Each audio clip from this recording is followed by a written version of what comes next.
Boa noite, meus irmãos. Saudamos a amada igreja com a paz de Cristo Jesus, o Senhor.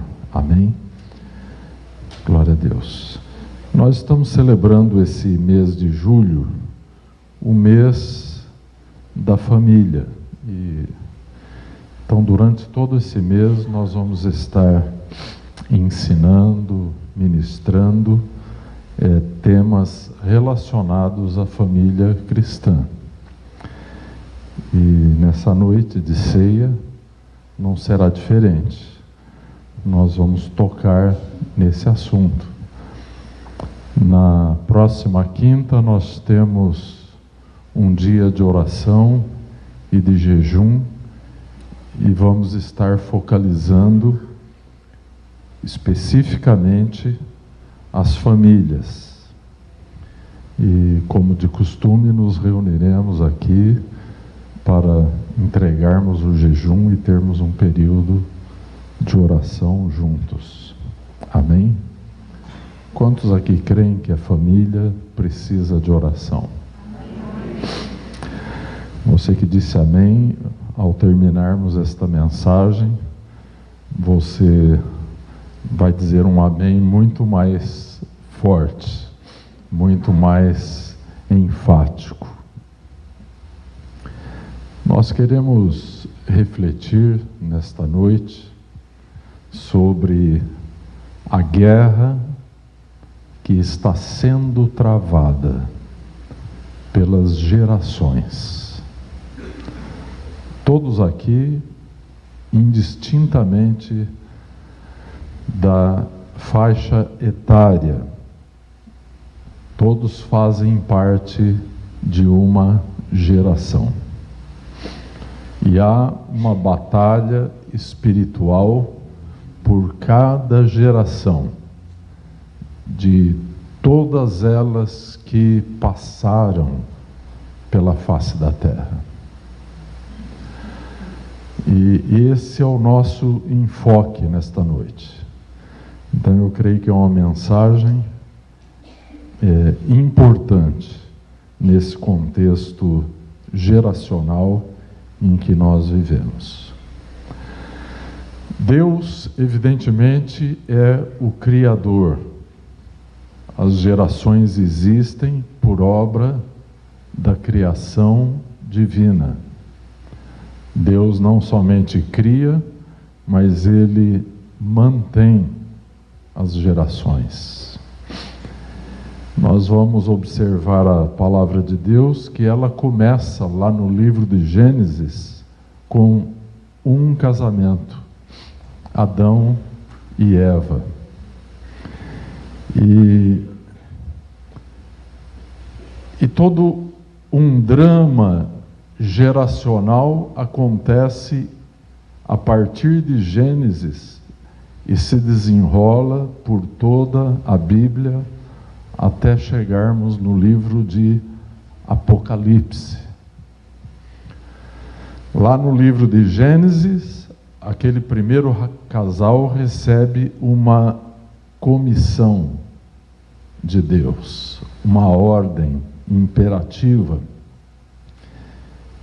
que é que fossem frutíferos, que se multiplicassem e enchessem a terra.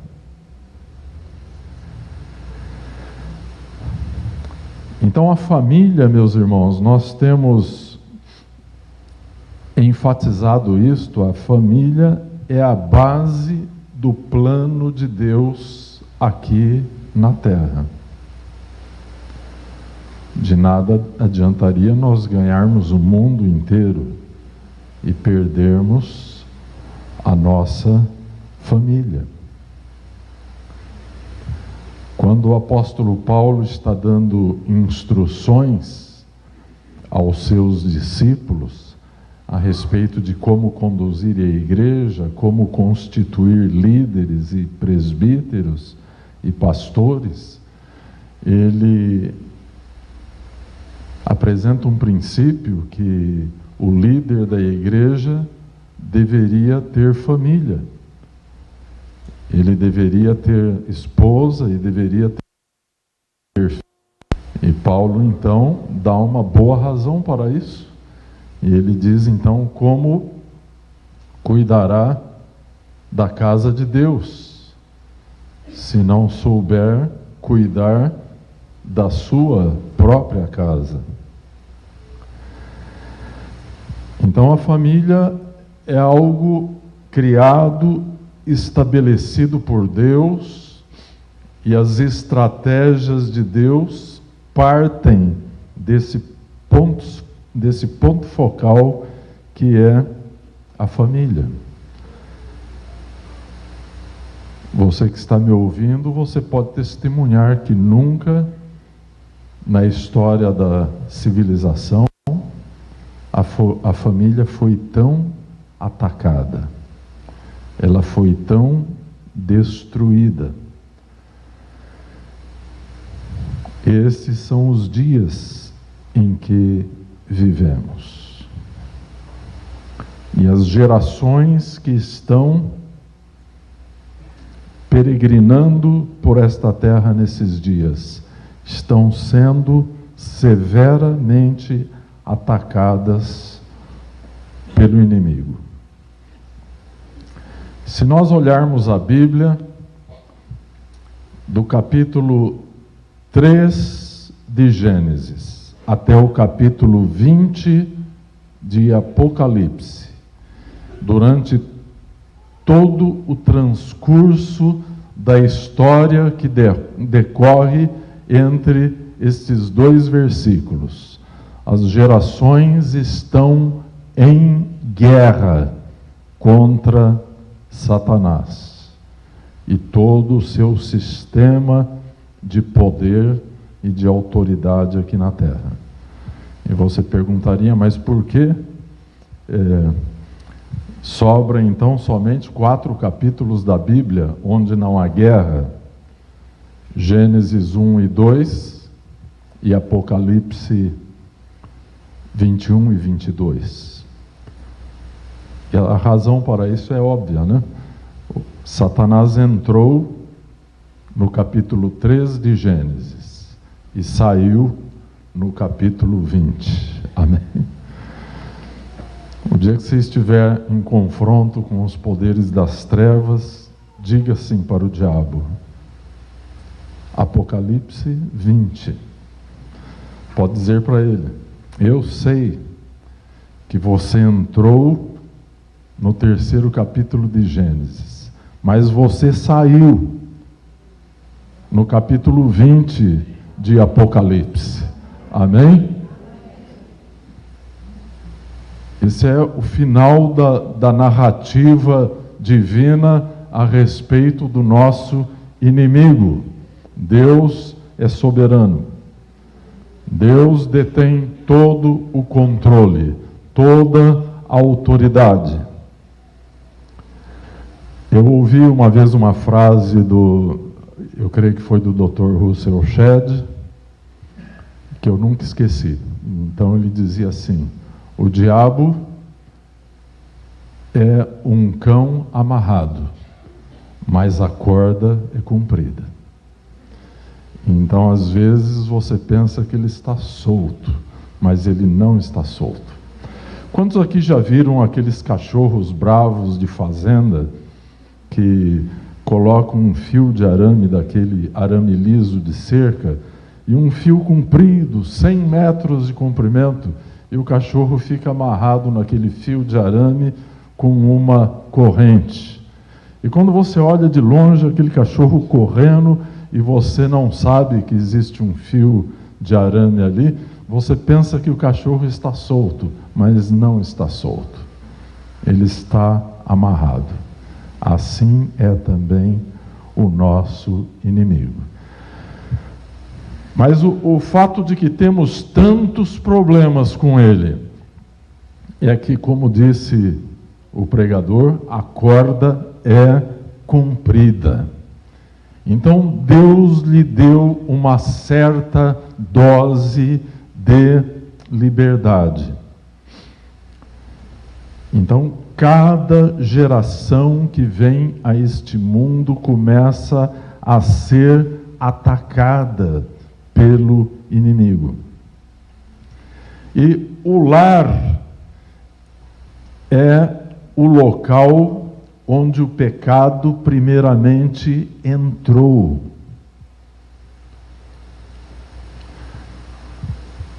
Então, Satanás, no capítulo 3 de Gênesis, ele vem com a tentação e ele consegue introduzir o engano, a mentira, a dúvida com relação à palavra de Deus, e ele consegue fazer isso dentro do lar de Adão e Eva. E mesmo hoje, milênios depois, o lar é onde nós mais pecamos, mais do que em qualquer outro lugar. O lar é o lugar onde nós nos revelamos tais como somos. Esses dias, na quinta-feira, nós estávamos falando sobre a família cristã, e eu estava usando uma metáfora. Existe um tipo de termômetro que se usa nas estações meteorológicas, que é o termômetro de máxima e de mínima. Então ele registra a temperatura mínima e registra a temperatura máxima. Então, se nós tivéssemos um termômetro espiritual, a temperatura que ele registraria dentro da igreja seria sempre mais alta do que a temperatura registrada dentro de casa. Então não se impressione se a temperatura de alguém aqui estiver a 100 graus. Pode ser que lá em casa esteja a 0 graus. A prova do nosso cristianismo, de fato, não está aqui dentro do templo, está dentro de casa. E agora, então, eu quero citar um versículo muito interessante sobre o lar, que está no livro de Salmos, capítulo 101, versículo 2. Diz assim o salmista: portar-me-ei com inteligência no caminho reto. Quando virás a mim, andarei em minha casa com um coração sincero. Eu quero analisar com vocês alguns pontos desse versículo. Primeiramente, a palavra inteligência. Qual é o conceito bíblico de inteligência? A Bíblia diz que a sabedoria é o temor do Senhor, e a inteligência, o apartar-se do mal. Então, esse é o primeiro ponto. Andarei, então, portar-me-ei com inteligência no caminho reto, o caminho da palavra de Deus. Aí, então, há uma pergunta do salmista: quando virás a mim? Ele expressa desejo pela presença de Deus. Ele expressa desejo por comunhão com Deus. E aí então ele faz uma promessa. Então, entre a afirmativa de caminhar no caminho reto com inteligência, isto é, desviando-se do mal, ele faz uma pergunta a respeito da presença de Deus. E depois ele faz uma promessa para Deus. E ele diz: andarei em minha casa com um coração sincero.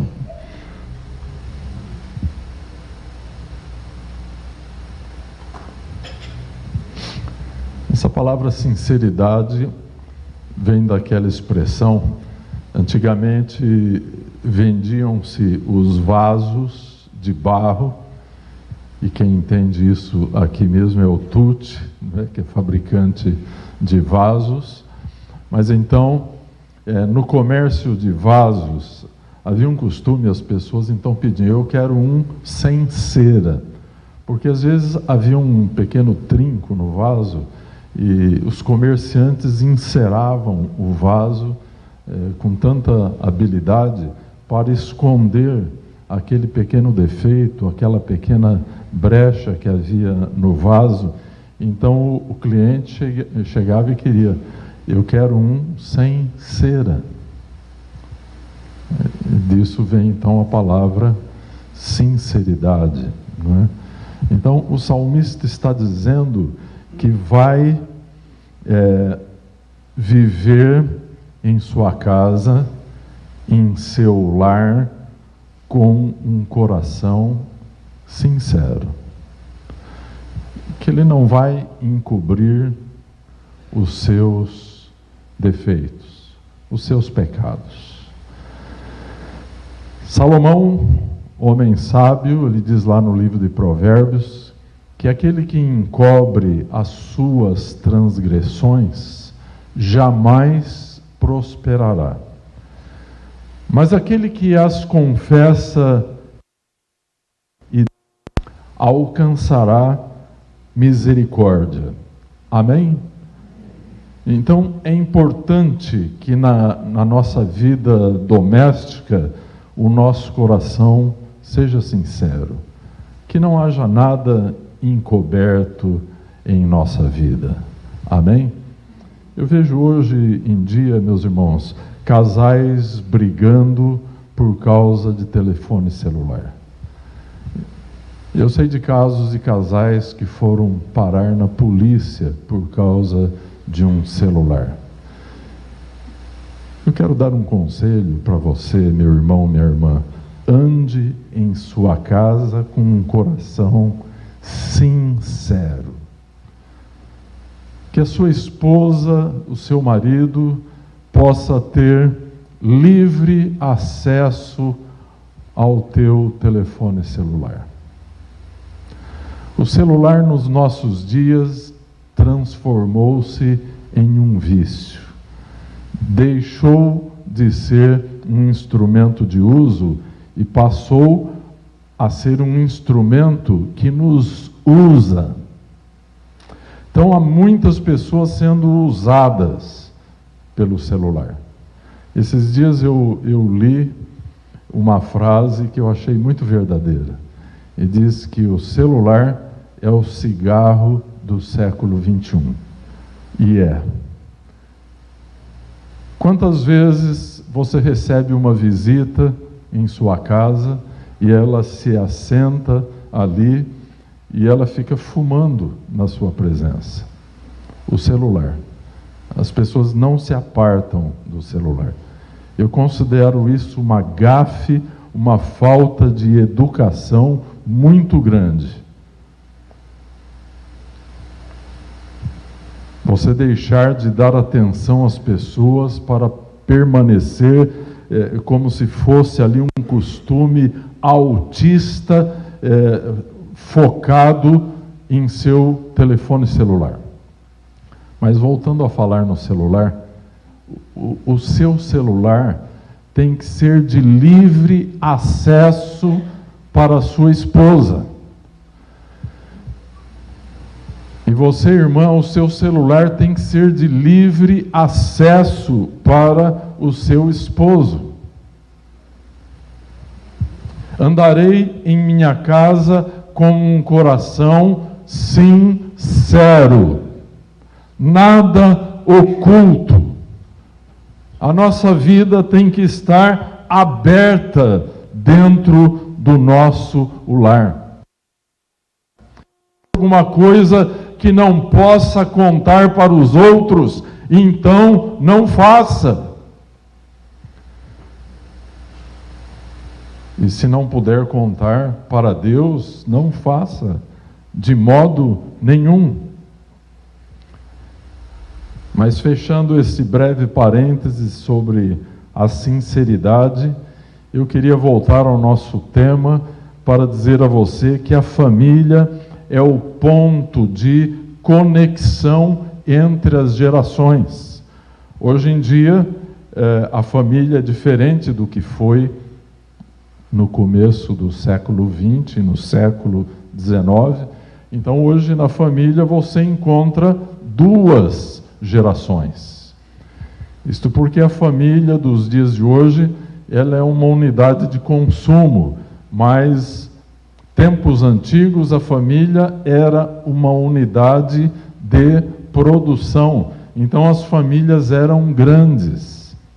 Avós, pais, filhos e netos, muitas vezes viviam juntos numa grande família. E esta grande família estava relacionada à produção de produtos agropecuários e às vezes até pequenas indústrias, e isso foi mudando com o tempo. A revolução industrial, a revolução social, o êxodo rural, o ajuntamento de quase toda a população humana hoje em grandes centros urbanos, mas a família continua sendo o ponto de conexão entre diferentes gerações. E um fenômeno tem acontecido com as famílias, até mesmo com as famílias cristãs. É aquilo que foi chamado de abismo de gerações.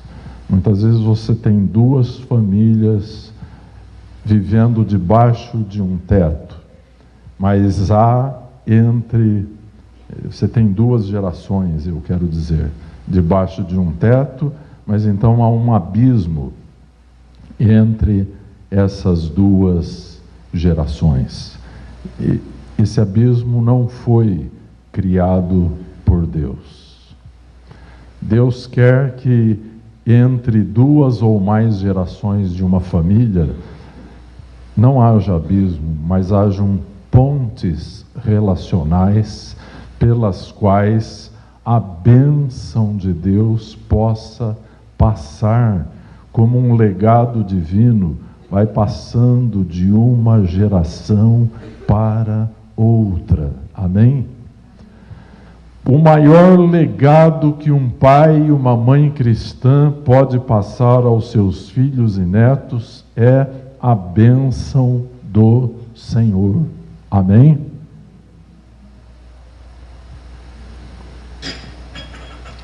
O lar, a Bíblia toda nos mostra que o lar pode ser a unidade da bênção, mas o lar pode vir a ser a unidade do castigo divino. O livro de Josué, no capítulo 2, fala sobre a casa de Raabe.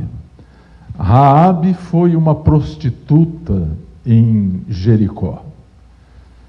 Mas ela teve contato com dois servos de Deus, os dois espias que Josué enviou para Jericó.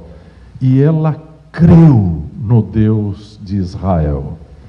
E ela pediu socorro ao Deus de Israel. E toda a sua casa foi abençoada.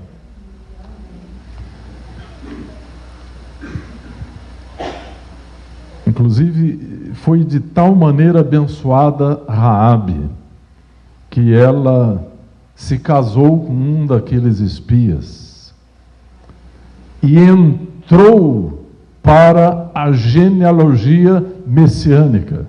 Amém?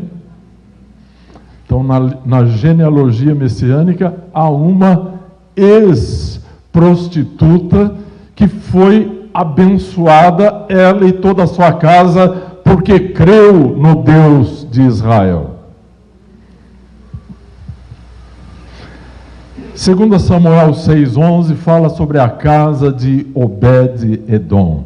E a arca da aliança, que representava a presença de Deus no meio do povo, ficou na casa de Obed-Edom por um tempo. E a Bíblia diz que Obed-Edom e toda a sua casa foi abençoada por causa da presença da arca. E nós vemos no Novo Testamento, por exemplo, em Lucas 19, fala sobre a casa de Zaqueu. Zaqueu era um homem amaldiçoado pelo seu povo.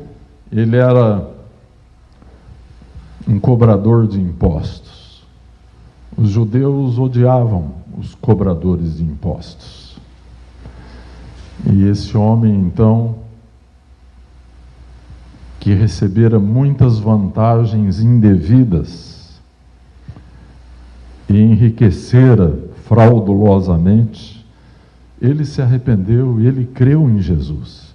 E Jesus disse: hoje entrou salvação em tua casa. Amém? E a casa de Zaqueu foi abençoada.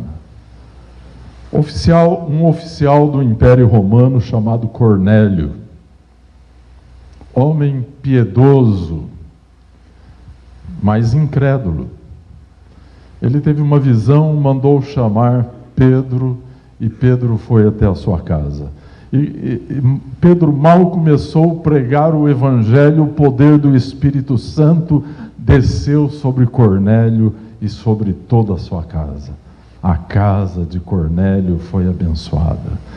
Então, a casa, a família, pode ser a unidade da bênção. Mas nós vamos ver que pode ser a unidade do julgamento e do castigo divino. Por exemplo, a casa de Faraó foi castigada por Deus no capítulo 12 do livro de Gênesis. Depois, pelo mesmo motivo, Abimeleque e a sua casa foi ferida por Deus por causa do pecado. Segundo Samuel 12 fala que a casa de Davi, que era um homem de Deus, mas por causa do seu adultério com Betseba, mulher de Urias, que era um dos guerreiros, um dos heróis do exército de Davi. Então Deus castigou duramente a casa de Davi por causa desse pecado, muito embora o tenha perdoado. Aqui, meus irmãos, há um ensino que nós precisamos dar. Há muitas pessoas que pensam que o perdão divino nos isenta das consequências. Se Deus nos tratasse assim, Deus estaria nos tratando irresponsavelmente. Tempos atrás, eu estava ouvindo a história de um homem que se converteu no corredor da morte. Ele havia sido condenado à pena capital. Isso não foi no Brasil, evidentemente. Mas aquele homem de tal maneira se converteu que tornou-se uma bênção dentro da prisão. E a igreja lá fora começou a fazer um movimento para que ele não fosse morto, já que ele estava apenas esperando o dia da sua execução. E aquilo produziu uma grande comoção em toda aquela nação. Mas chegou finalmente o dia, ele havia sido condenado pelo crime que havia cometido, e chegou no dia da execução, ele foi executado. É claro que a sua alma subiu com Jesus, convertido que era, mas a consequência dos seus atos não foi suspensa. Se os homens são capazes de Você crê que Deus não cumpriria as dele? Então, a casa de Davi, embora sendo ele um grande servo de Deus, foi castigada por causa do seu pecado. E por aí nós podemos ver, a Bíblia fala em 1 Reis sobre a casa de Jeroboão, que fez pecar a Israel. A casa de Jeroboão foi castigada por Deus.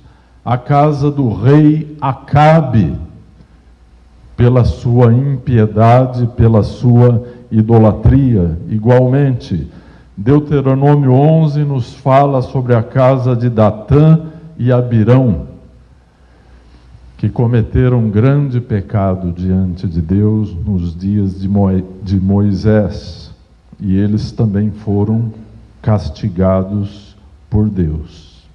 Então, uma pessoa somente pode afetar toda uma família.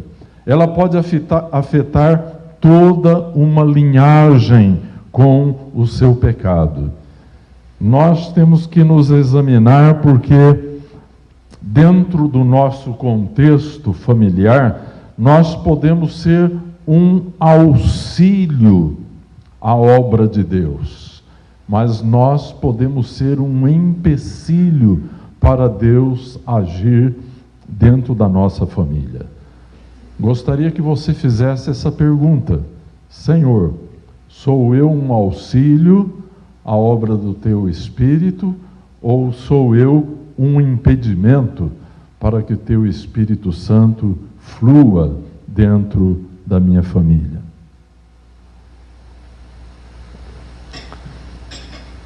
Esse drama geracional que nós vamos olhando na Bíblia atinge um ponto importante na vida de Abraão.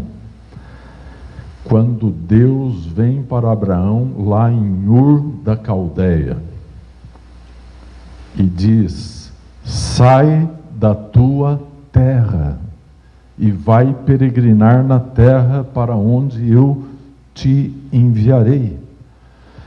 Ele obedeceu, mas a sua obediência custou caro. Por quê?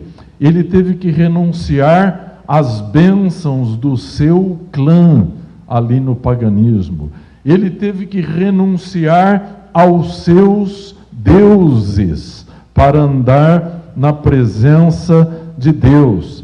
Ele teve que romper com os pecados dos seus antepassados.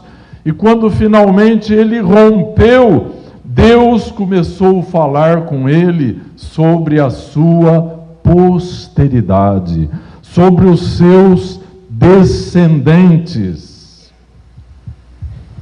Lá em Ur da Caldeia, ele transferiria maldições para os seus descendentes.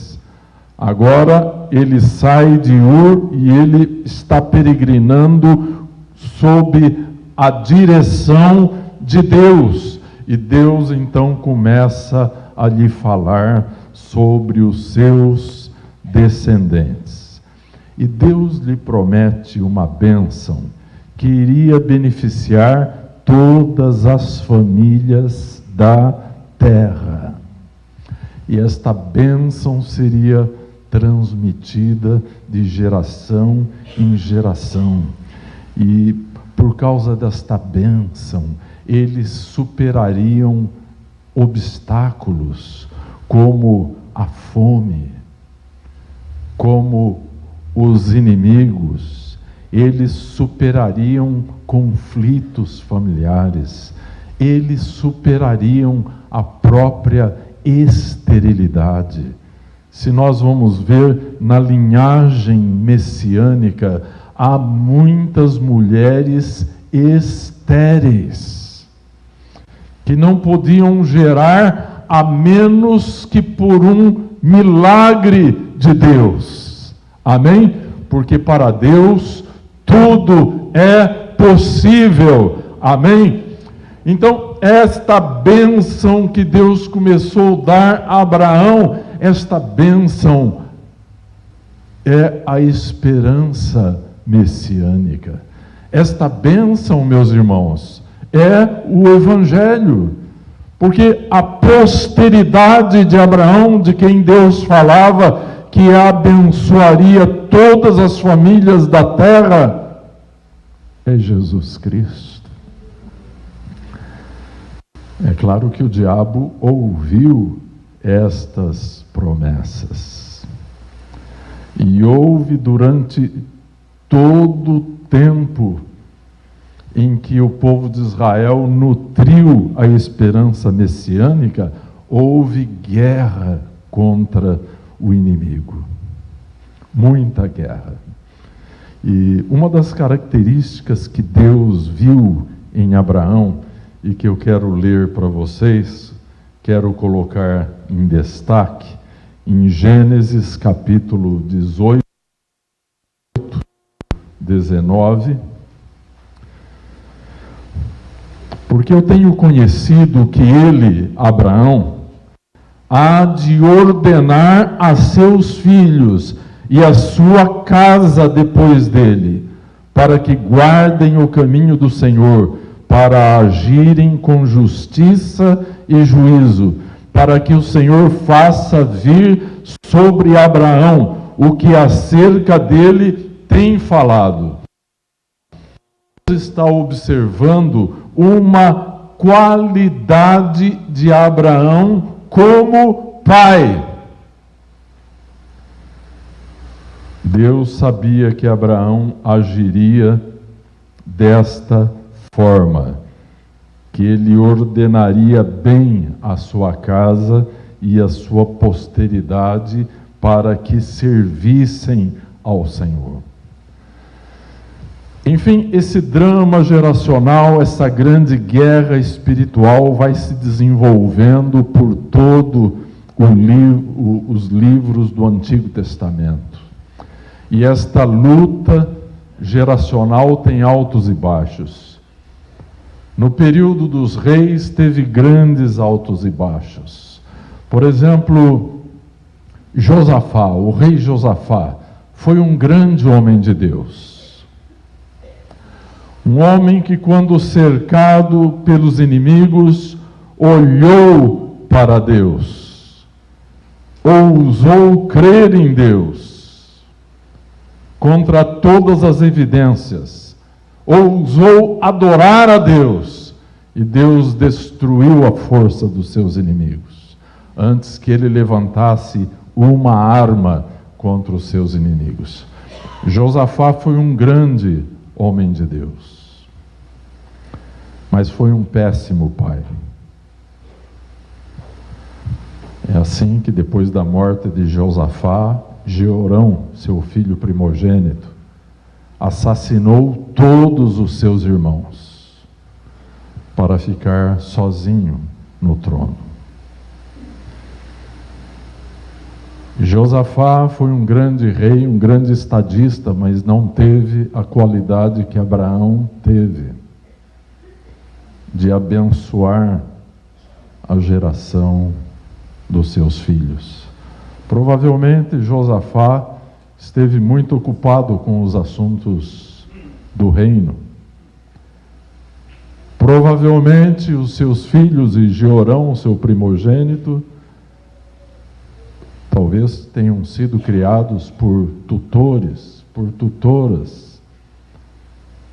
Mal teriam conhecido o pai, e as consequências foram trágicas. Por isso, o Antigo Testamento termina no livro do profeta Malaquias, capítulo 4, versículo 6, uma última palavra do Antigo Testamento sobre a restauração da família. E Deus vem e diz que Ele lhes daria o espírito de Elias. Isso refere-se à unção que o Espírito de Deus traria para arrependimento em âmbito familiar. E caberia então os pais liderarem as suas famílias num movimento de arrependimento, num movimento de conversão ao Senhor. E a palavra profética foi essa: Deus converteria o coração dos pais aos filhos e dos filhos aos seus pais, para que ele não viesse a ferir a terra com maldição.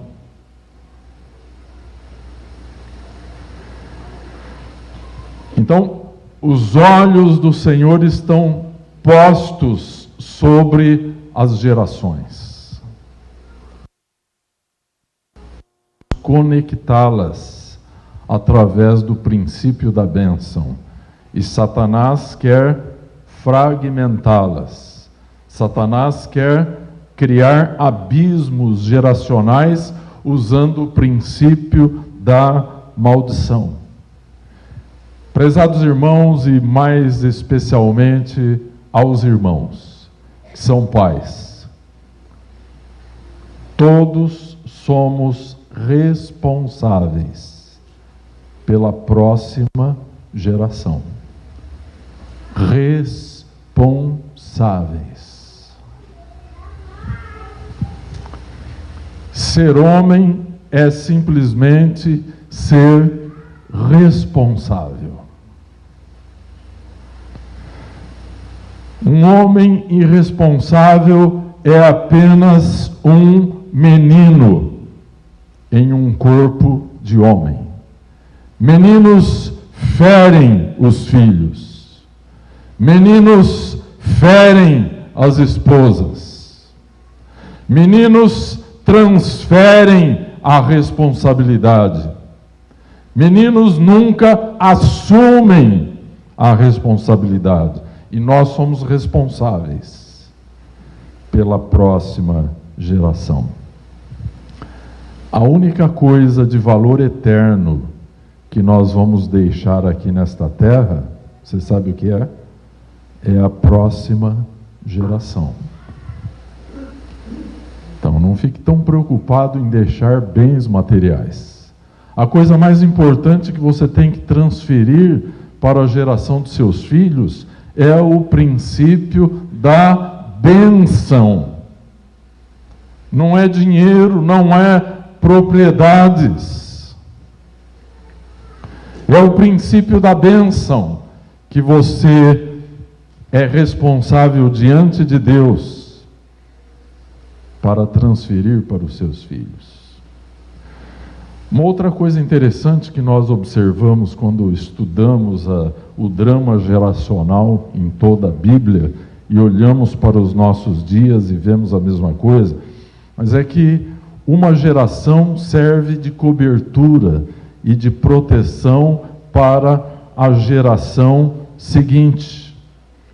Então, uma geração Deus usa para criar uma outra geração. Mas é o desejo de Deus que esta geração que foi criada seja sustentada, ela seja protegida por uma outra geração. Hoje em dia, Satanás tem enchido o coração dos jovens com um desejo de romper com a geração dos pais. Isso não vem de Deus. O Espírito Santo sempre aproxima as duas gerações. Satanás sempre tenta romper os vínculos entre gerações. Nós temos um exemplo trágico na Bíblia. Ló fazia parte de uma geração que era coberta, que era protegida pela geração de Abraão. E ele desejou romper com o seu tio Abraão, que era para ele como um pai. E ele rompeu com Abraão. E sabe onde ele terminou? Ele terminou dentro da cidade de Sodoma. E as consequências todas, você conhece a Bíblia, você sabe onde foi parar Ló. Ló foi um justo, fracassado, derrotado, porque ele abandonou a cobertura da geração paterna, que era a sua proteção. Ele rompeu com a sua proteção. Irmãos, essa é uma questão muito séria. Os pais não somente vão criar os filhos. Qualquer homem pode gerar um filho, mas não é todo homem que pode ser pai. Então, a função de trazer filhos ao mundo implica a responsabilidade de proteger, de guiar, de sustentar, de abençoar. E Satanás sabe muito bem disso. Então ele gerou, nos dias de hoje, uma geração de homens omissos, apáticos, ausentes espiritualmente, ausentes emocionalmente, para que o abismo de gerações seja consumado. E Satanás então sabe muito bem que se ele puder destruir a alma de uma criança, ele roubará a identidade adulta desta criança, e que isso vai afetar toda uma geração. Satanás é muito astuto. Nós estamos como Abraão esteve lá naqueles tempos antigos. Como eu disse para vocês, ele entrou na família em Gênesis 3, mas a boa notícia, ele sai em Apocalipse 20, amém? Louvado seja Deus, porque ele sai, e ele precisa saber que nós sabemos, mediante a palavra de Deus, que os seus dias estão contados. Mas isso não quer dizer que nós vamos cruzar os braços. Nós não podemos permitir que a identidade de adultos abençoados seja roubada da vida das crianças. Deus tem uma visão para muitas gerações. Aquilo que Deus está fazendo não pode ser feito por uma única geração. A nossa geração está conectada com outras gerações, e outras gerações estão conectadas com a nossa geração. Qualquer bênção que Deus nos tem dado não tem sentido se não for para passá-la para a próxima geração. E essa próxima geração é a geração dos nossos filhos. Eu te pergunto, você é um canal através do qual Deus pode passar bênçãos para a próxima geração? Esse é um princípio muito importante. Pronunciar palavras de bênçãos. Eu me lembro quando a minha avó paterna estava bem velhinha e logo iria morrer. Eu peguei os meus 5 filhos pequenos, levei até a casa dela, coloquei os meus 5 filhos pequenos em ordem, do primogênito até a menorzinha, que era a Raquel, e pedi a ela que abençoasse os meus filhos. E ela vinha conosco à igreja, mas ela não entendia muito bem as coisas do Evangelho. Era uma pessoa muito idosa. E ela não sabia como fazer. Eu dizia, mas eu não sei orar, né? E eu insistia com ela, fale alguma coisa boa a respeito dos seus bisnetos. Eu insisti com ela até que ela começou a abençoar os meus filhos. Esse é um princípio importante. Os mais velhos devem funcionar nas mãos de Deus como um caminho de bênção para os mais novos.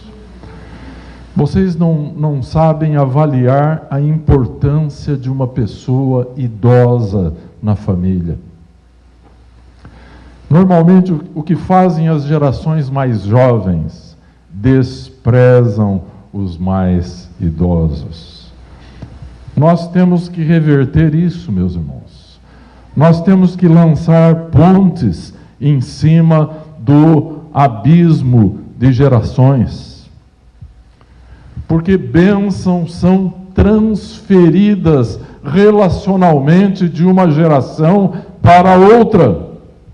Até mesmo a unção do Espírito Santo para o ministério pode ser transferida de uma para outra geração. Nós temos, por exemplo, o caso de Paulo, né? Paulo conheceu um jovem chamado Timóteo, mas Paulo não separou Timóteo para ser seu discípulo aleatoriamente. Paulo conhecia o histórico da família de Timóteo, então lançou o seu manto apostólico sobre Timóteo. E Paulo diz em 2 Timóteo 1:5, aqui está o segredo da vocação de Timóteo aos olhos de Paulo: recordo-me da sua fé não fingida, que primeiro habitou em tua avó Lóide e em sua mãe Eunice. A fé vinha sendo passada naquela família de uma geração para outra. Era uma bênção geracional que havia na família de Timóteo. E quando Paulo passa por lá, lança o seu manto apostólico sobre ele e fez de Timóteo um apóstolo. Amém? Glória a Deus. Nós vemos Moisés também passando o seu manto de liderança para Josué. Nós vemos na Bíblia Barnabé passando este manto para João Marcos. Nós não temos nenhum livro de Barnabé na Bíblia, mas nós temos o livro de Marcos, o Evangelho segundo São Marcos. Marcos foi discipulado por Barnabé. Queridos irmãos, há muito que possa ser dito sobre isso na Bíblia, mas nós não temos muito tempo. Eu gostaria que você soubesse que cada geração é crucial no plano de Deus para trazer este mundo para a submissão de Jesus Cristo. Se nós não transferirmos a nossa herança espiritual em Cristo Jesus, tudo o que temos morrerá conosco. Nós não podemos fazer isso. Você está me ouvindo? Você que é pai, você que é mãe, você que é avô, avó, o que recebemos de Deus não pode morrer conosco. Nós temos que transferir para a próxima geração. A principal responsabilidade de um pai, de uma mãe cristã, é discipular os seus filhos, é transferir para eles os princípios da bênção de Deus. Você não tem nenhuma outra função nesta vida que seja mais importante que isso. Não faça que nem ele cuidou muito bem dos assuntos do reino, mas fracassou completamente como pai. Não faça isso. Não adianta você ganhar o mundo inteirinho e perder a sua família. Cada geração é crucial no plano de Deus. Alguém já disse que o cristianismo está a apenas uma geração da sua extinção. Há 2000 anos. Alguém perguntaria, mas como isso funciona? É tão importante assim? Eu diria, se nós não transferirmos os princípios da bênção para a geração dos nossos filhos, tudo se acabará. Todavia, Deus não permitirá que isso aconteça. O reino das trevas está em guerra contra a família cristã há 2000 anos. A história da Inglaterra é cheia de exemplos como esses. Há um museu na capital da Escócia, e eu gostaria muito de conhecer esse local. Lá existem declarações de fé escritas por órfãos protestantes, cujos pais haviam sido martirizados. Havia na Inglaterra uma guerra religiosa, e sempre que um rei, uma rainha católica governava sobre o país, martirizava os protestantes. Então foram muitos homens, mulheres e até crianças que foram martirizados. E na Escócia houve um período de grande perseguição. Eles matavam os pastores, matavam os crentes, no sentido de dissuadir a próxima geração a respeito da fé protestante. Então, o que faziam aqueles filhos? Eles escreviam declarações de fé com o sangue dos seus pais. E esses documentos estão até hoje nesse museu. Declarações de fé escritos com sangue. E eles não conseguiram apagar a fé daquele povo. Amém? Porque a geração dos pais havia transferido uma bênção com uma forte identidade evangélica, e não puderam apagar esta identidade.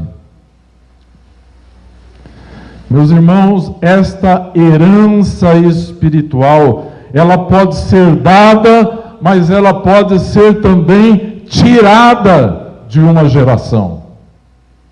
É o que nós vemos no livro de Deuteronômio, quando Deus fala sobre aquela geração que peregrinou no deserto e eles foram incrédulos.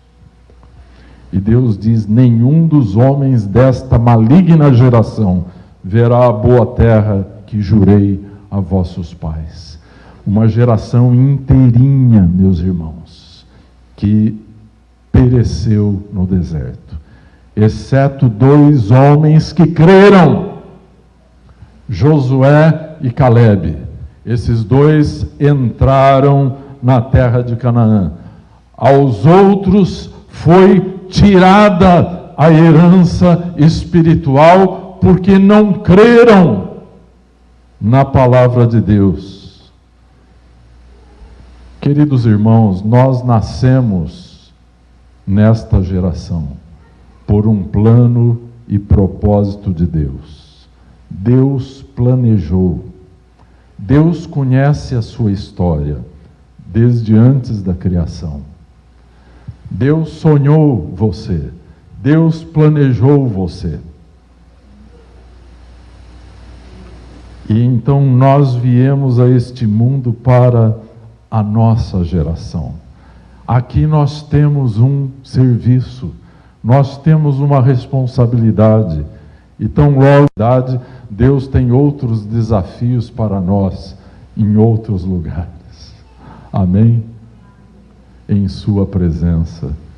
A morte não porá fim à nossa existência como filhos e filhas amadas do Senhor. Amém? Por falar nisso, no livro de Atos, no capítulo 13, 36, diz que, tendo, pois, Davi servido ao propósito de Deus em sua geração, adormeceu. Quer dizer, morreu. Ele serviu ao propósito de Deus na sua geração. E, findando o seu chamado, ele partiu para Deus. Então, meus irmãos, não seja como o rei Josafá. Transfira bênçãos espirituais para os seus filhos. Você que é vovô e vovó, transfira para os netos. Eu costumo dizer lá na minha família que a função do vovô é divertir e abençoar os netos. E eu estou tentando cumprir esta visão. Quando tive os meus filhos, sabe, há uma coisa que eu me arrependo. Eu estava tão ocupado. Eu podia ter dado tanto tempo a mais a eles. Se eu pudesse voltar atrás. Mas então agora eu estou descontando com os meus netos, sempre que posso, não é? Eu digo, vovô é para isso, para diverti-los e para abençoá-los. Ultimamente, às vezes, se preocupa um pouquinho quando eu desapareço com os netos, não é? Algumas coisas sempre acontecem, não é? Mas o vovô está abençoando esta geração, amém? Criando pontes espirituais, amém? Aleluia. Tudo aquilo que nós mais valorizamos, é necessário que eles valorizem também, amém? Como que nós vamos passar adiante a nossa herança espiritual, se não for através dos filhos e através dos netos? É lá dentro da sua casa, primeiramente, que você tem que ser uma bênção. Nós temos que estar ligados nos propósitos de Deus para a próxima geração. Pouco tempo atrás, eu li uma frase que foi de um grande estadista, que foi Winston Churchill, sobre gerações. E ele disse o seguinte, que a diferença entre um estadista e um demagogo é que este decide pensando nas próximas eleições, enquanto aquele, o estadista, decide pensando nas próximas gerações. Essa é a diferença. O pai tem que ser como um estadista dentro do seu lar. Ele tem que estar pensando nas próximas gerações, na geração dos seus filhos. Ele tem que estar pensando no legado que ele está transferindo para os seus filhos. Você já parou para pensar o que os seus filhos vão poder contar sobre você no futuro? Quem sabe quando você não estiver mais entre eles, o que eles terão ainda para contar. É importante que aquilo que você transfere para eles não tenha contradição alguma com o Evangelho. A coisa mais importante até não é tudo aquilo que você disse para eles. A coisa mais importante que eles nunca vão esquecer, talvez eles possam esquecer o que você disse, mas eles jamais esquecerão o que você fez, como você viveu, como você amou a Jesus, como você o serviu. Esse vai ser o seu grande legado. Se a tua posteridade puder não ver contradições em sua vida, se os teus filhos e os teus netos puderem ver certezas e não dúvidas a respeito do teu caráter, da tua integridade, da tua fé, da tua vida como discípulo de Jesus Cristo, então você terá passado um legado espiritual que poderá atravessar muitas gerações. Amém? Quem sabe um dia vamos ter um culto aqui e vamos celebrar a bênção das gerações. Quem sabe pudéssemos ter famílias que já estão servindo a Jesus por 4, 5 gerações. Eu tenho um conhecido pastor que a última vez que eu o encontrei numa conferência, ele era a 4ª geração de pastores em sua família. E eu conheci lá na conferência 2 dos seus filhos, que agora já são a 5ª geração de pastores naquela família. Meus irmãos, isso é uma loteria espiritual, é uma coisa raríssima. Isso vale mais do que o ouro, do que a prata, do que as pedras preciosas. É o valor preciosíssimo da bênção de gerações. Amém? Glória a Deus. Eu queria encerrar esse momento de reflexão para nós participarmos da ceia nesta noite. Quantos aqui são pais e mães? Levante a mão. Tá. Queria que você ficasse de pé.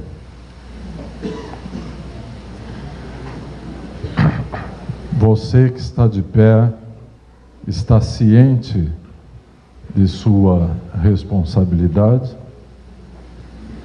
Você não poderá transferi-la para ninguém. É a responsabilidade que Deus lhe deu. E esse momento em que vou orar com vocês, e vou me incluir nesta oração, porque eu também sou pai e sou avô. Então eu me incluo com vocês. Nós devemos colocar diante de Deus em oração silenciosa as nossas falhas. Devemos perguntar: Senhor, o que eu tenho transferido para os meus filhos? De que maneira eu estou transpondo o abismo de gerações? Se Satanás cavou um abismo, vou deixar esse abismo aberto, devorando a minha posteridade? Não. Então este é um momento de fazer uma uma oração olhando para a nossa vida, para o nosso testemunho. Amém? Eu quero que você curve a sua cabeça em oração silenciosa agora, feche seus olhos. Se você porventura tem filhos que não servem ao Deus vivo, é momento de você colocá-los nas mãos de Deus. Mas é necessário que antes, quem sabe, você possa reconhecer alguma falha, algum pecado que cometeu. Deus não quer nenhuma transgressão encoberta. Se você quer transferir bênçãos, a tua vida tem que estar limpa diante de Deus. Não obrigue os seus filhos a serem aquilo que você não deu conta de ser. Então esta oração começa com arrependimento.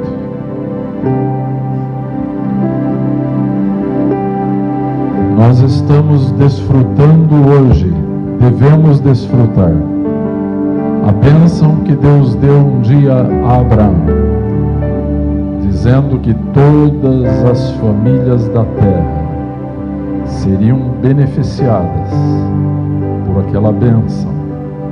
A bênção da posteridade de Abraão é Cristo. É o Evangelho que pregamos.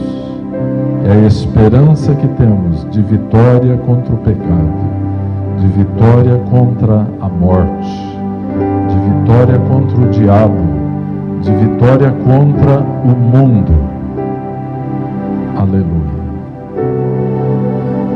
Querido Pai, não temos nenhum legado maior do que o Evangelho de Teu Filho Jesus para comunicar a nossa posteridade. Hoje reconhecemos que estamos aqui para isso. Todas as demais coisas que fazemos neste mundo, Senhor, são secundárias diante de nosso grande chamado para comunicar a Tua bênção. Uma bênção que atravessará as gerações. Uma bênção que adentrará a eternidade. Não é algo que se possa consumir neste mundo. Pai, perdoa-nos se acaso temos consumido a nossa vida com coisas que serão enterradas neste mundo. Queremos consumir a nossa vida, que ela seja dominada por uma grande paixão, por aquilo que é eterno, por aquilo que subsistirá por toda a eternidade. Jesus, nosso Senhor e Salvador. Aleluia. É o nosso alvo supremo. Se vivemos, é para Ele que vivemos. E possam os nossos filhos, os nossos netos, quem sabe aqueles que viverem por mais tempo, como a minha mãe, Senhor, que já está vendo os bisnetos, que possam vê-los no caminho do Senhor. Senhor, que tenhas misericórdia de nós, de perdoar os nossos pecados, como povo, como família Tua aqui nesta terra. Que tenhamos um senso de identidade tão forte, que não se misture com as coisas deste mundo. Assim que vivendo neste mundo, não somos deste mundo. E que os nossos filhos e os nossos netos olhem para nós e eles vejam este sinal que nós somos do Senhor, que temos a Cristo Jesus como Senhor da nossa vida. Que eles possam pegar este caminho também e eles possam ser relevantes em suas gerações para a glória de teu Filho Jesus, em nome de quem oramos. Amém. Glória a Deus. Ainda de pé, irmãos, eu queria ler um pequeno trecho de 1 Coríntios 11, onde ele fala sobre a ceia. Recebi do Senhor, disse o apóstolo Paulo, que também vos ensinei, que o Senhor Jesus, na noite em que foi traído, tomou o pão e, tendo dado graças, o partiu e disse: tomai e comei, isto é o meu corpo que é partido por vós. Fazei isto em memória de mim. Semelhantemente, também depois de cear, tomou o cálice, dizendo: este cálice é o Novo Testamento no meu sangue. Fazei isso todas as vezes que beberdes em memória de mim, porque todas as vezes que comerdes este pão e beberdes este cálice, anunciais a morte do Senhor até que venha. Portanto, qualquer que comer este pão ou beber o cálice do Senhor indignamente, será culpado do corpo e do sangue do Senhor. Examine-se, pois, o homem a si mesmo, e assim coma deste pão e beba deste cálice. Neste momento, meus irmãos, nós anunciaremos a morte do Senhor até que Ele venha. Meus irmãos, somente temos comunhão espiritual e cristã neste lugar, por causa da cruz de Cristo, por causa de sua morte. Sem tudo aquilo que esta mesa representa, nós seríamos apenas um fato sociológico, nada mais do que isso. A essência da nossa vida como povo de Deus está na morte e na ressurreição de Jesus Cristo. E é isso que nós celebramos na ceia. O apóstolo Paulo diz que devemos nos examinar e depois então participarmos dos elementos desta refeição simbólica. Que o pão representa o corpo, o cálice representa o sangue de nosso Senhor e Salvador. Essa é uma mesa de aliança. Se você sabe realmente o que é uma aliança, como Abraão sabia, você vai ordenar os seus filhos, como disse o Senhor a respeito de Abraão, para que andem neste caminho, a fim de que seus filhos leiam a palavra de Deus que está sendo vivida em tua vida. Amém? Aleluia. Querido Pai, nós te agradecemos por este momento e solenemente chegamos diante desta mesa da aliança eterna que temos contigo. Senhor, recebe toda a nossa gratidão, o nosso amor, a nossa adoração, a nossa consagração e entrega a Ti. Nesta noite, especialmente, queremos Te entregar a nossa família e Te pedir, dá-nos ainda tempo, Senhor, para vivermos em família o mistério de sermos o corpo de Cristo nesta terra e sermos a família de Deus.